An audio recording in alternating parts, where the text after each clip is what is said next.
నిన్న ఇవి మ్యాసేజ్ చేసావు కదా, ఒకసారి మరొకసారి చేసి చూస్తా, నేను నాకు అర్థం అవుతుంది. మీకు అర్థం కాకపోతే నువ్వు ఎక్స్ప్లెయిన్ ఎలాగో చెప్పేస్తా. సార్ చూడండి, ఇప్పుడు ఇందులో ఒక కాయిన్ ఉంది కదా, ఇందులో కూడా ఒక కాయిన్ ఉంది కదా, మీరు మంత్రజలంతో అది మాయం చేయడానికి ఒకసారి మళ్ళీ ట్రై చేయండి.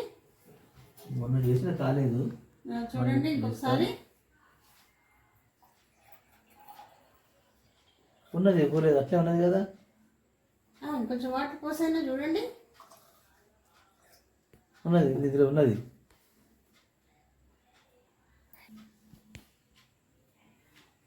ఉంది దీంట్లో ఉంది, చూసారా? ఉంది కదా. నువ్వు దీంట్లో అంటే మంత్రజలం మీకు పని చేయలేదు కదా, నాకు పని చేయలేదు. ఇప్పుడు నేను మళ్ళీ అబ్రకదబ్రా అబ్రకదబ్రా అబ్రకదబ్రా చూడండి, నేను మాయం చేస్తాను. అరే ఏది లేదా? ఇప్పుడు మీకు అర్థం కాకపోతే నేను ఎక్స్ప్లెయిన్ చేస్తాను ఎలా మాయం చేస్తాను. మగారం ఎట్లా చేసావు చెప్పు, నాకు అర్థమయ్యేటట్టు కొంచెం. చాలా సింపుల్ అండి. ఇప్పుడు ఈ గ్లాస్ ఉంది కదా, దీనిలో మీరు వాటర్ పోసినా కాయిన్ మాయం అవ్వలేదు.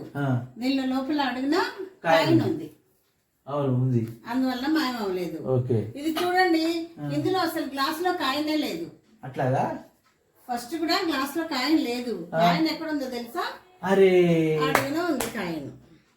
ఆ గ్లాస్ లో లోపల ఉంది, ఈ గ్లాస్ లో అడుగున ఉంది. అడుగున ఉన్న గ్లాస్ మీద మనం పెట్టినప్పుడు అది కనపడదు. ఓహో, లోపల ఉంటే కనుక కనిపిస్తుంది, అడుగున ఉంటే కనుక వాటర్ పోసినప్పుడు అది కనపడకుండా చూడడానికి అలా భ్రమ కలుగుతుంది. కానీ అడుగున ఉన్నప్పుడు వాటర్ పోసినప్పుడు అది మనకి కనపడకుండా. చాలా సింపుల్. ఎలా ఉంది ఫ్రెండ్స్? ఇది మీకు నచ్చినట్లయితే లైక్ చేయండి, షేర్ చేయండి, సబ్స్క్రైబ్ చేసుకొని మాకు సపోర్ట్ చేయండి ప్లీజ్.